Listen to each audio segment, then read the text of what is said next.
Vamos falar agora sobre a Justiça dos Estados, que é a mesma estrutura também no Distrito Federal e territórios.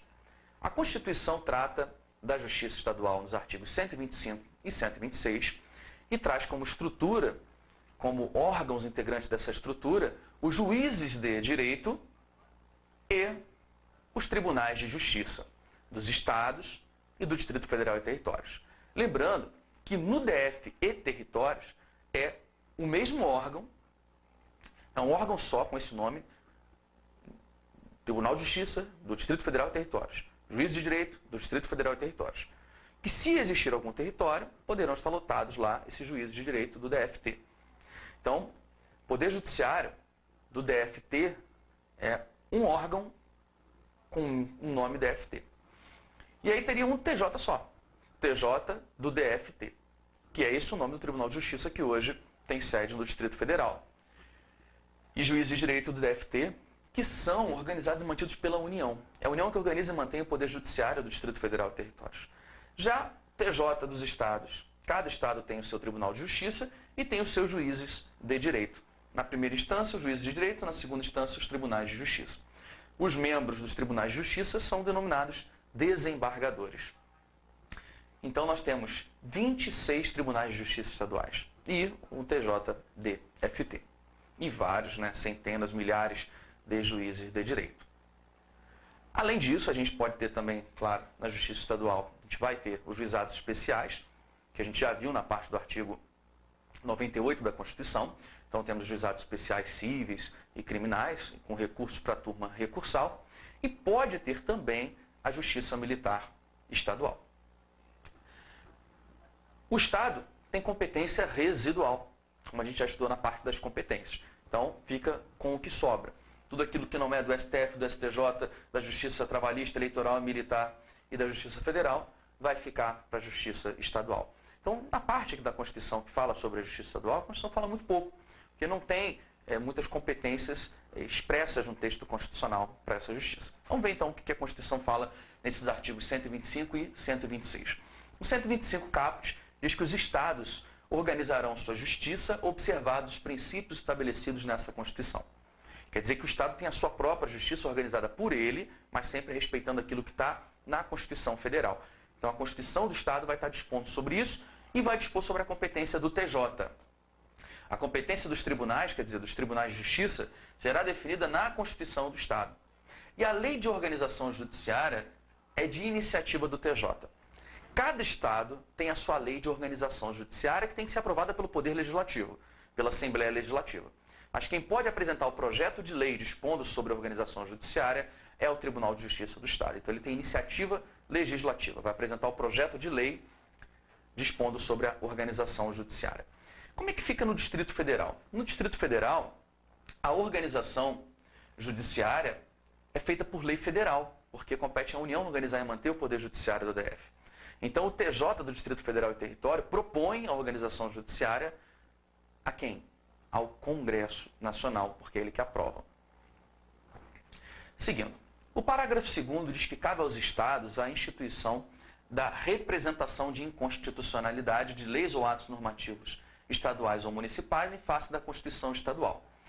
Isso a gente comentou já quando a gente falou de controle de constitucionalidade, e é aquela parte que fala da ação direta de inconstitucionalidade de lei municipal ou estadual em face da Constituição do Estado. Essa representação de inconstitucionalidade pode ser chamada também de ação direta de inconstitucionalidade. A Constituição Estadual é a norma máxima do Estado. E se alguma lei municipal ou estadual contrariar a Constituição do Estado, cabe essa ação diretamente no TJ para que ele avalie a constitucionalidade da lei municipal ou estadual. Quem vai poder propor esse tipo de ação? A Constituição não define. Ela diz que a Constituição Estadual vai definir. Porém, a legitimação para agir não vai poder caber a um único órgão. Ou seja, quem vai poder propor essa representação de inconstitucionalidade não pode ser um único órgão. Não pode ser só o Procurador-Geral de Justiça, que é o chefe do Ministério Público Estadual. Não pode ser só o governador. Vão ter que ser vários legitimados, várias pessoas, e aí a Constituição do Estado que vai estar definindo isso. O Tribunal de Justiça ele pode funcionar descentralizadamente. constituindo câmaras regionais a fim de assegurar o pleno acesso do jurisdicionado à justiça em todas as fases do processo. O Tribunal de Justiça, ele é dividido internamente em câmaras. Cada câmara tendo 5 desembargadores. Então, o que acontece? Eu tenho aqui o TJ dividido em várias câmaras. Uma dessas câmaras pode ir funcionar numa determinada cidade. Essa aqui pode funcionar em outra cidade. Não precisa o TJ funcionar todo na capital. Ele pode funcionar descentralizadamente, de forma que essas câmaras fiquem regionalizadas, atuando em outros locais, para permitir o acesso de todo jurisdicionado à justiça. Então, Tribunal de Justiça e não só o TJ, tá? A emenda constitucional 45 disse que o TJ pode funcionar descentralizadamente, também os tribunais regionais do trabalho podem funcionar descentralizadamente, tá? Para que todos possam ter acesso à justiça. Os TRFs também vão poder funcionar descentralizadamente, criando câmaras regionais. O parágrafo 7º prevê a justiça itinerante, que também foi criado no âmbito da Justiça Federal e da Justiça do Trabalho. O que é a justiça itinerante? A justiça itinerante é um ônibus da justiça que vai a diversos locais, a diversas cidades. Para quê? Para realização de audiências e demais funções das atividades jurisdicionais nos limites territoriais da respectiva jurisdição, servindo-se de equipamentos ou públicos, que normalmente tem um ônibus público, ou equipamentos comunitários para atender à necessidade da população. Então, as pessoas que têm dificuldade de ter acesso à justiça, não conseguem entrar com a ação em razão da distância, o que pode ser feito? A instalação da justiça itinerante deve ser feita, tanto no Estado, quanto na Justiça do Trabalho e na Justiça Federal. O artigo 126 fala que para dirimir conflitos fundiários, conflito envolvendo terra, o Tribunal de Justiça proporá a criação de varas especializadas. Então existem, no primeiro grau, os juízes são organizados em varas. Cada juiz corresponde a uma vara. Então na Justiça de primeiro grau de diversos estados do Brasil, existem varas específicas para a questão fundiária, varas com competência para questões agrárias. Então, isso pode ser criado, tá? Pode ser criado por proposta do Tribunal de Justiça. Quem pode criar é a lei. Para criar vara tem que ter lei, mas o TJ vai propor a criação dessas varas.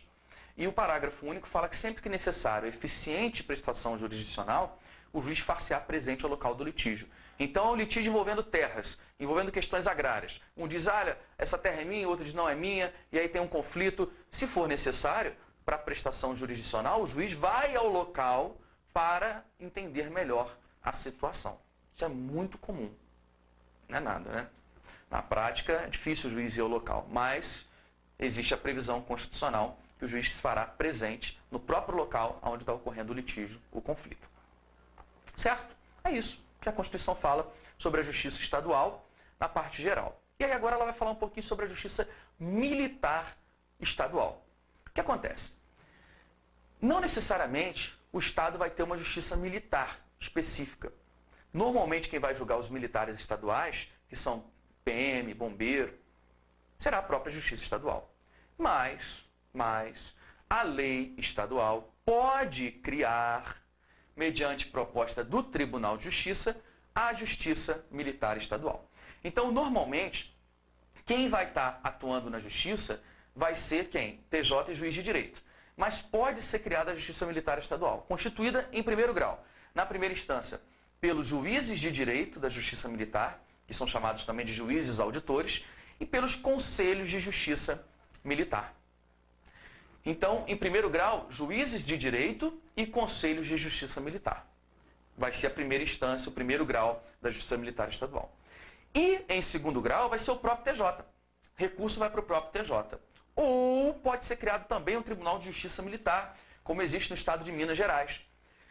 Esse Tribunal de Justiça Militar pode ser criado, não obrigatoriamente, nos estados em que o efetivo militar seja superior a 20 mil integrantes. Cuidado que não é o efetivo da Polícia Militar, mas sim efetivo militar. Então conta Polícia Militar e Bombeiro. Se o efetivo for superior a 20 mil integrantes, por proposta do TJ, pode ser criado no Tribunal de Justiça Militar.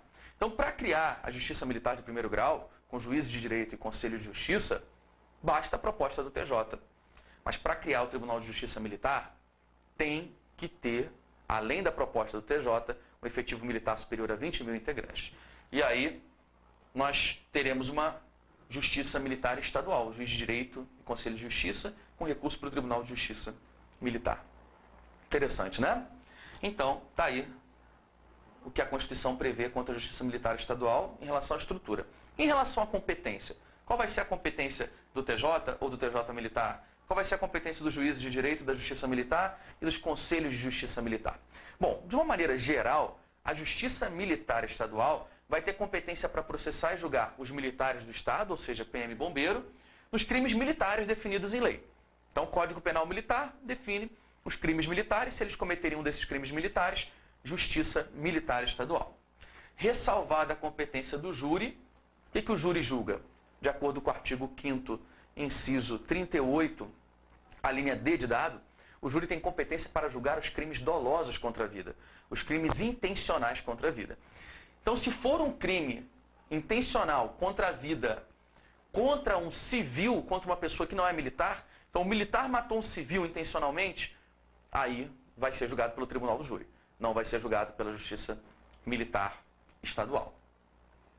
Processar e julgar ações judiciais contra atos disciplinares militares e decidir sobre perda do posto e da patente dos oficiais e da graduação das praças. Isso é competência do próprio tribunal. A Constituição fala que essa competência para decidir sobre perda do posto e da patente vai ser do TJ ou do Tribunal de Justiça Militar. E essas competências aqui? Para julgar os crimes militares, os militares dos estados e para processar e julgar ações judiciais contra atos disciplinares. Aí a Constituição divide e diz o seguinte: os juízes de direito do juízo militar, que são órgãos singulares, o juiz de direito da primeira instância da Justiça Militar, ele vai processar e julgar sozinho os crimes militares cometidos contra civis. Com exceção, é claro, se for crime doloso contra a vida, porque aí é o júri. Então, nos demais casos, crime contra a vida, crimes que não sejam contra a vida, né, dolosos, ou seja, crimes que não sejam da competência do júri, o juiz de direito singularmente vai julgar esses crimes militares quando forem contra civis. E ação judicial contra atos disciplinares militares. Então isso aqui vai ser o juiz, e aqui vai ser o juiz se o crime for contra civil. Agora, se o crime militar for contra militar, ou seja, os demais crimes militares, quem vai processar e julgar vai ser o Conselho de Justiça, sob a presidência de um juiz de direito. Então, o Conselho de Justiça é um órgão colegiado, é um órgão formado por vários membros, mas que atua na primeira instância do Poder Judiciário Estadual na Justiça Militar do Estado. Ok? Então é isso. Fechamos aqui a parte da Justiça Estadual do Distrito Federal e Territórios e, com isso, fechamos o Poder Judiciário no Brasil.